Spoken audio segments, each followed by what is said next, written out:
So we're in a transition and we're now rebranding into BePositive. We're in a time, let's face it, where people are just being flogged with negativity and bad news and toxicity and just elevating to hatred. And what we want for this podcast is be positive as a mantra, as an attitude, as something that we can call out in those moments where we're challenged and remind ourselves that we do have optimism, hope, and encouragement. And so we invite you in. Enjoy the Be Positive podcast and enjoy hope, optimism, and encouragement. Conviction, the no matter what kind of conviction. Right. I'm going to do this no matter what. Right. Well, I think about my own life first, as Yeah. you're talking about that, is like, what creates that drive beyond what they think they can do. The trauma that I experienced at a young age and how that propelled me to seek affirmation. It's so motivating to a young person going through trauma, and I think that's what builds, that desire to go forward. Like, no, you're not going to keep me down. You're not going to. It's like trying to put a balloon underwater. Yeah. Welcome to Be Positive. We're back at Lion Air Museum, and we're going to have an exciting day today. I love the Be Positive brand, and the reason I like that so much, Greg, it's about optimism, hope, and encouragement. Yeah, I love it. It's so basic when I saw it, but so awesome. Yeah. Yeah. And so we're with Greg Munck, and we're just going to unpack some of the stories, some of the experiences that you've had, and speak on a couple of different things that I think, like the Be Positive brand, where people need optimism, hope, and encouragement. I haven't had anybody, when I've extended that, go, no, I'm all full. I don't need any of that. And so the purpose of our show is to bring these kind of stories to light and to have purpose behind them, where people can, if they're in a desperate spot, Right. if they're in a struggle, Right. and they can get that breath of wind into their sails, Yes. and go, okay, hold on, I'm going to be okay. Right. And instill a little bit of hope along the way. So Yeah. I wanted to start our program with a quote, and then I'm going to ask you a question. The quote is from T.S. Eliot, and he makes this comment. He says, "Only those who will risk going too far can possibly find out how far you can go."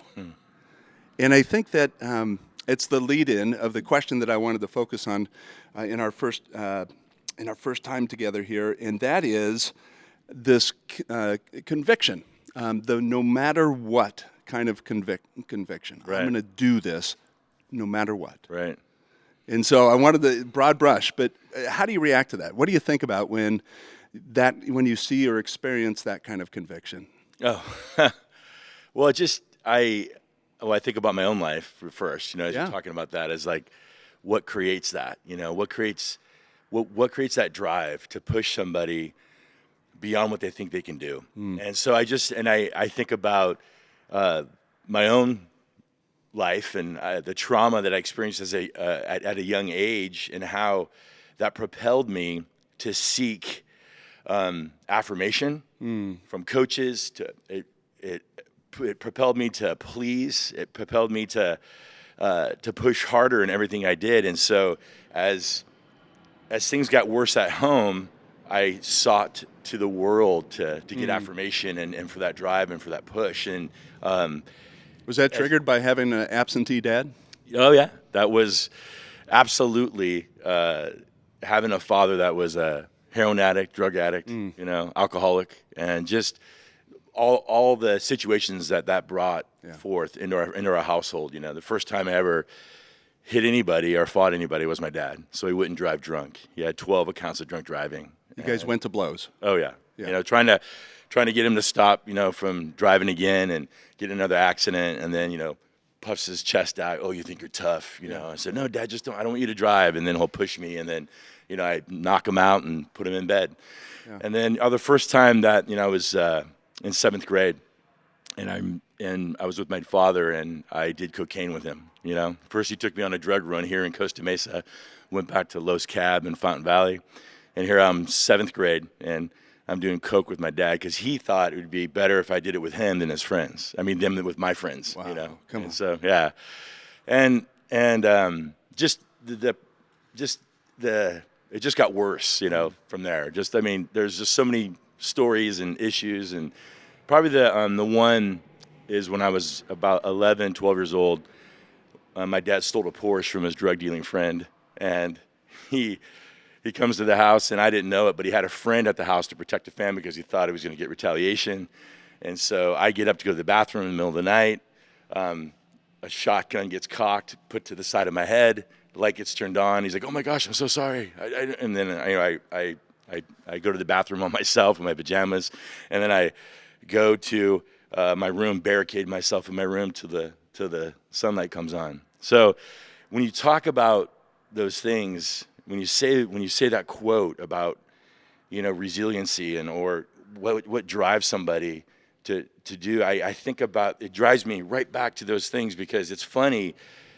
It was those difficult situations that I went through, and then the opportunity to play football or to get affirmation from coaches, and I wanted to please, and I wanted, because my life was so tragic at home, I wanted to excel. I know it seems weird. I guess you can go two ways. You can either be like your father or be like how you were brought up, or you can change, and something in me wanted to be different than that. And so I really excelled at, football. And then the opportunity to come, and I watched Full Metal Jacket, and then with my buddy, and we're like, "Hey, let's join the Marine Corps." And it's like, who does that? Who watches Full Metal Jacket? If you've ever seen that movie, and joins the Marine Corps. But we did, and it was all like, why would I live in chaos and then actually choose a profession that was chaos? Like, really? But it was the structure. It was the 3 meals and a cot. It's so motivating to a young person going through trauma, and I think that's what builds, that desire to go forward. Like, no, you're not going to keep me down. You're not going to. It's like trying to put a balloon underwater. You're not going to. And I don't know where it comes from. That's a great question. I just think it through adversity, it's brought out of us. What you found in the service with that kind of rigidity was actually welcome, because of the chaos that you experienced. Right. Yeah. No, it's fascinating that, I sought some kind of structure. Like, I remember my friends would be like, "Oh, it's so cool that, you can do whatever you want." And it's like, no, do what your mom and dad say, man. You should listen to them, because they would be so disrespectful. They had their mom and dad around all the time, and I didn't. So. Yeah, not the father-son moment that I dream of doing coke with my dad. That's I know, unbelievable. I know. As I say the words, as I'm telling you, Rob, I can't believe that happened. So obviously, that kind of trauma, it can create a lot of triggers. We've talked in previous episodes on when you have those emotions, you can either point them towards something productive or destructive. Right. You chose a productive route. Yes. Yeah. For the most part. Yeah. I had the other side of destruction. So I was going to ask about that. Yeah. I mean, what about anger? Does anger show up? Oh gosh. Well, that was the byproduct of being pushed hard was this rage in me, I like to say, or the bowels of something inside of you that when it gets triggered, normally I'm a pretty fun-loving person, and I always seem to be that way, even in the craziness. Cup is half full kind of mentality. But when a situation goes where I get pushed or I'm backed into a corner, man, this thing inside of me can come out, and it's violent and destructive, and it causes issues. And so, it's not very pretty. Yeah. I've read in some of the chapters of your book, The Guide. Greg just published this book called The Guide last year. Yeah, May of last year it came out. May of last year, and there were some episodes where that inner rage burst out. Yes. Usually at the cost of somebody else's nose. Right. Yeah. Well, it's so funny you say that, just because I can't. There's only a couple times I could say that I was the instigator of a situation, a fight. Mainly it was my friends' big mouths that got us into trouble or into a situation, and then something escalates, and then I'm trying to stop it, and then I get hit, and then that's it. It's over. Then. Do you know it's starting to boil? And I mean, do you have that sort of sense, or is it just no? It's just a trigger. It's just like it's that trigger where it's like I can actually be in a fight and being aggressive and maybe get hit a couple, but then that moment where you get hit really hard or something happens or there's some like, oh, this has really gone up a notch, and it just comes out, and then I go berserk and start throwing people and breaking noses, and it's not pretty. So there's the negative outlet of having rage. Yeah. Is rage an ingredient of having that no matter what kind of conviction as well? Is there a positive side of rage? Yeah, I mean, yes. Yeah, I think you can't have one without the other. You know, it's a double-edged sword of what drives you and what propels you is the same thing that you can go over the edge, you know, and it can put you in a situation that, you know, what comes out is you don't want that. And so, you know, I've spent the latter part of my life trying to make sure that person doesn't come out, you know? Yeah. But it's always there. I think So the rage is still there. It's just it's channeled. It's different. It's compressed. You know, I would just be lying if I said, oh yeah, I don't have that inside of me. You know, what pushes me to go to the gym and work out, or you know, or fight through, or protect my family, or those instincts, like the good side of that protection. You know, that sheepdog mentality, as I call it. You know, like where the sheep or dogs are there to protect from the sheep from the wolves. You know. I think that's a good thing, but then there's that line where it can switch. It's always been an interesting topic for me, and there's coaches. I've been coached, and I've coached, and I haven't used rage or anger as an instrument, as a tool. Basketball coach out of Wisconsin, he talks about playing angry and bringing this element of chaotic rage out in his athletes, and I've never subscribed to it because I felt like it's not controllable. Right. And the same with MMA fighters, as an example. They get into the octagon, and the outside public perceives that they get into this froth, this rage, that they're just going to rip somebody's head off, and it's exactly the opposite. Right. Where they're calm and collected, and certainly motivated. Yeah. But rage isn't the instrument. Right. Yeah. Yeah. So it's like, you know, I think you know, that's rage is such a, I can count on my finger, you know, my hands, you know, how many times I've gone to that. Just you know, unleashed the unleashed piece. And I think it's not something, even if I was justified going there in defense, I always felt bad. You know, there's always this remorse, like, oh my gosh, I just hurt that person, you know, even though he did this and that, you know, because you can justify it with all your buddies, but then when you're sleeping at night or before you go to bed and you reflect on your day, and it's like, why'd I do that? Yeah, I could have done it differently. Yeah. You know? So, but it's that it's both good and bad. You know, I was a football player and I coached football, and so I was boisterous and you know, excited, but I didn't push I pushed like a loving father. It was firm but loving. Yeah. And so I think those aspects, and really playing with emotion, like I don't like the word rage, I wouldn't, but playing with emotion and playing with excitement, and I think there's something to that. Yeah. I don't know with rage, because it takes me a while to get there. So I don't know if like that's not sustainable. That's like a fight or flight instinct. When you get to that it's like you're trying to protect your life. Yeah. And so everything goes. I'm thinking in my mind the story that you experienced when you were deployed. Yeah. Heading over for the Gulf War. Right. And in the Philippines, and you had made the phone call. Yes. And had called your girlfriend at the time, fiance at the time, Kimberly. Yeah. And the fellow behind you was saying, I'm going to hang up the phone. Yeah. And you're saying, no, you're not. Yeah. I'm going to hang up the phone. Don't do this. And then click. Oh, yeah. And that's correct. It's just when you say those words, like I start feeling this emotion because you know, picture this. You know, I'm 20 years old. Yeah. I turned 21 when I was on the ship heading to the Gulf War, and there's no women around. You're with the guys all the time, and there's a brashness. There's you know, all that testosterone 24/7. Yeah. There's, you know, when you don't have a female presence, it's different. Yeah. It just is. Yeah. You know, and you're chemically wired. and so there's a lot of aggression, a lot of unzva, and then you know, I'm going to combat, so I'm thinking, okay, what happens when, you know, I could die, I could come home, so there's just angst, and I already had gotten a couple altercations, but on this time, we go to the Philippines, and there's a line to wait to talk on the phone for 24 hours. Right. Can you believe that? 24 hours wait on the phone. Wow. So I put my name in.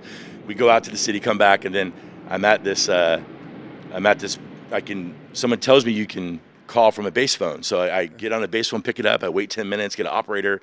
And then an operator says, oh, connect me to AT&T. So I'm sitting there waiting, and then I'm stretched from here to about 20 feet, and with the phone. And I'm talking to Kimberly, and she's upset because I sent her letters from an ex-girlfriend and all this stuff. So we're having not a good conversation, and I haven't talked to her since I left the port in Coronado. Yeah. And there's just all this emotion going on. And so this guy's like, I'm going to hang up. And I'm like, no, you're not.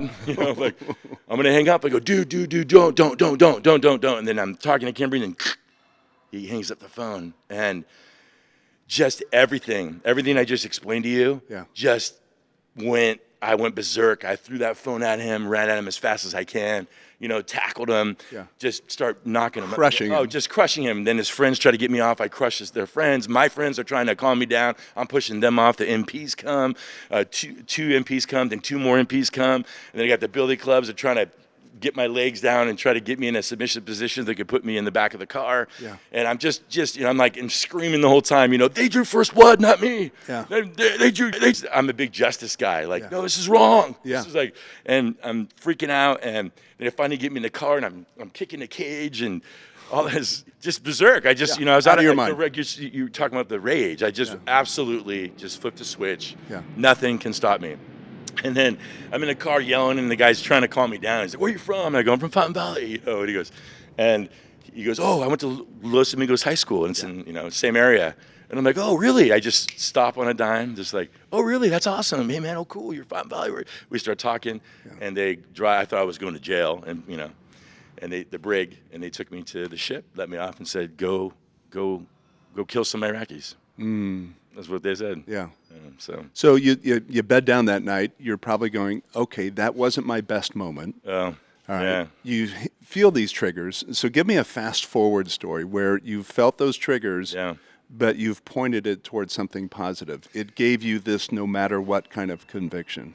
Yeah. Well, I just, I don't know, just going back, Rob, just, as that night, I remember grabbing my shower stuff, going to the shower.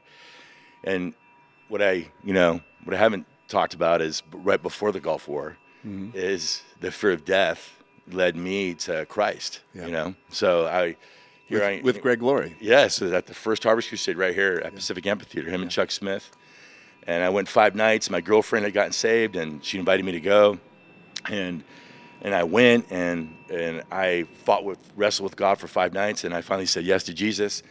So here I am, this new Christian, and on this war float, and I just get in this big fight, and I'm reading God's word, and I just had this reflection in the shower, like, gosh, wretched man that I am, who will keep me, from these things, and Lord, help me. I'm just in tears that night. I mean, just Lord, help me, because there was, as I said, there was a couple of instances where I was still being shaped and formed. It's like I said yes to God, and the rage is gone. My life has changed instantly. It was, but it was a process of just taking 2 steps forward, a step back, but yet always going forward, and it just transformed me. So I don't know if that answers your question, but it does. I just think about it in the context, going back to what we're talking about, that no matter what kind of conviction, and there's people that are right on the edge. There will be listeners of this show that are going like, I don't know, or I don't want to go any further, or I can't go any further. Right? Yeah. And then hold on, you can. Yeah. And there's that discovery. And from a faith standpoint, how many times do we all have those moments where you go, you know better, right? But you still make the decision. Right. You still cross the line, whether that's temptation or sin, or I know this is not modeling my faith, but then you step into it. Right. And then, you're talking about, those struggles with trauma. You're talking about those issues that, when people are struggling and they have issues, and the guilt that comes from that, and it's like, or they have trauma in their life, and they don't feel that they can deal with it, right. Or like, how do I go on? How do I go through this? And when I went to, now we arrive in Saudi Arabia, and the famous left hook happens, and I'm in country and experiencing carnage and death and things that happened. And it's like, at a young Christian in combat here, really for the first time calling out to God. Yeah. In those moments, what was framed early on was, in Job, when he cries out, to him, the Lord gives, the Lord takes away, blessed be his name. And I saw that firsthand, a really easy thing to say, hard thing to live out. Yeah. And it's hard in those times, those difficult times, to say, this is good, or I want to praise you, God, because, and they're also, for us as humans, we think, oh, good things are happening, God likes me. Bad things are happening, God doesn't like me. Yeah. And that's not true at all. That God loves you all the time. He loves you through it all. So seeing all the contrast and the worst of humanity and the best of humanity, this unshakable foundation of the Lord gives and the Lord takes away. Blessed be his name. And that's as simple as I can describe it. Yeah. But it's so difficult as well. Yeah. Like it's not a catchphrase. I haven't gone to war, but whether you're the victor or you're being eliminated, either side of that is terrible. Right. It's awful. Right. And okay, you survived going to war.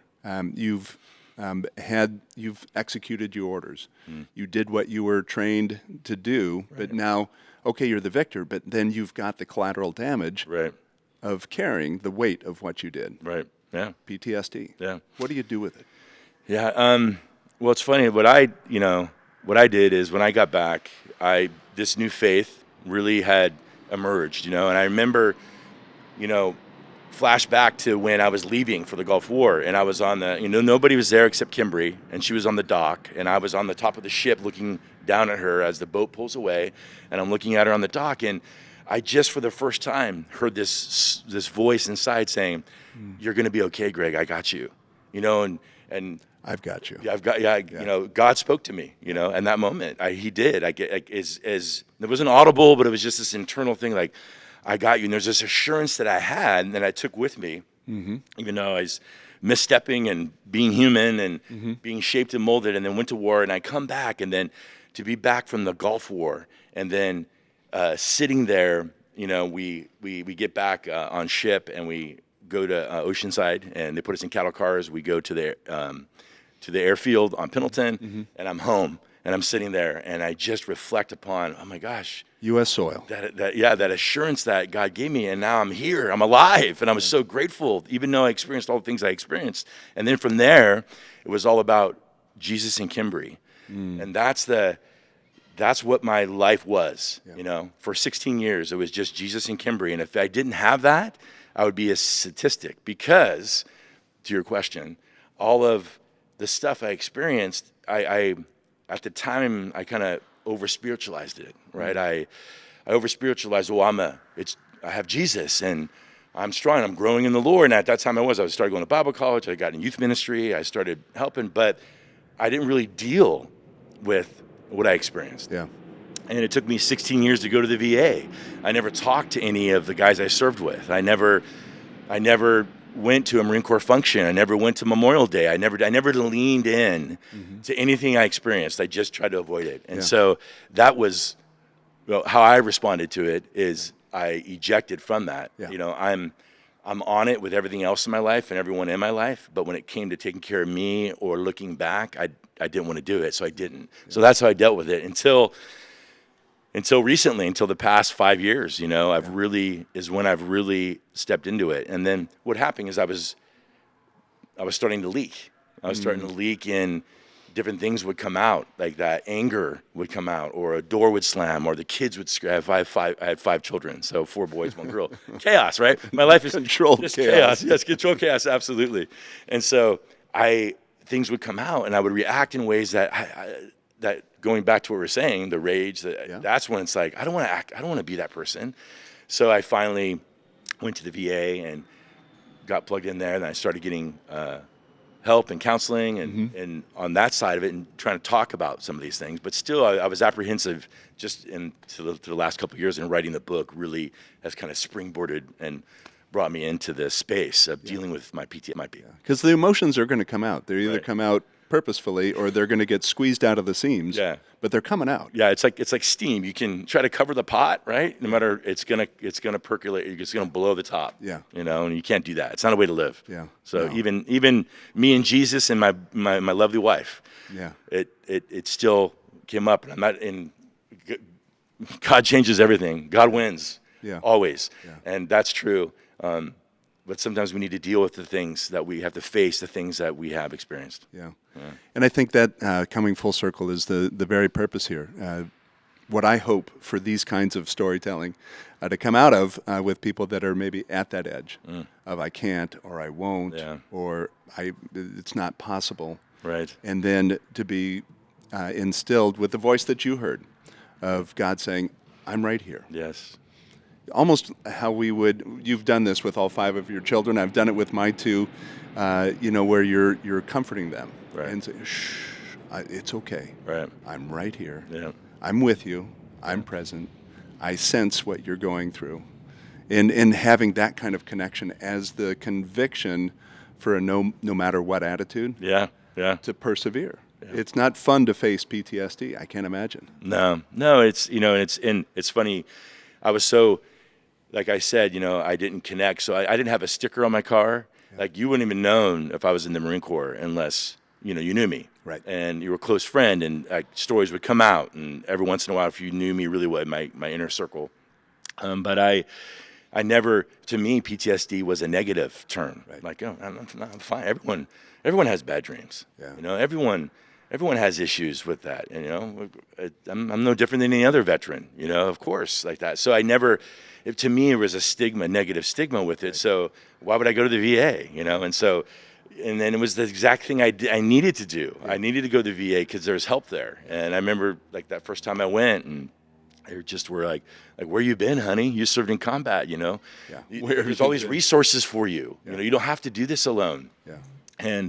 But still, there's still the pride, and even when I say that, I have trouble taking care of me, right? I can take care of my wife and my kids, Right. But me, it's like it's hard to do that, and so I've learned, to do that, and then, I was diagnosed with 60% PTSD disability, and so back in 2013, and just starting that process and getting into that, but then actually talking and getting connected with other veterans. That's been the biggest thing for me personally. I want to freeze frame there, and we're going to head into part 2. And this is the purpose of the show, of Be Positive. We're here at Lion Air Museum. We're unpacking stories and experiences, real life. But our walkaway is optimism, hope, and encouragement. And we want to extend that to you as you listen to this program. Invite you to share this. We're on YouTube and Spotify and Google and Apple Podcasts, and then as well the Be Positive cause you'll find on all the social media outlets. And we thank you for joining us. And we'll be back with part 2 and Greg Munck. Thanks for joining us on the Be Positive podcast. You can find us at YouTube, Spotify, Apple, Google Podcasts, on social media at Be Positive Cause, or at our website, bepositive.life. This is the home of optimism, hope, and encouragement. We invite you to join us and become an ambassador of optimism.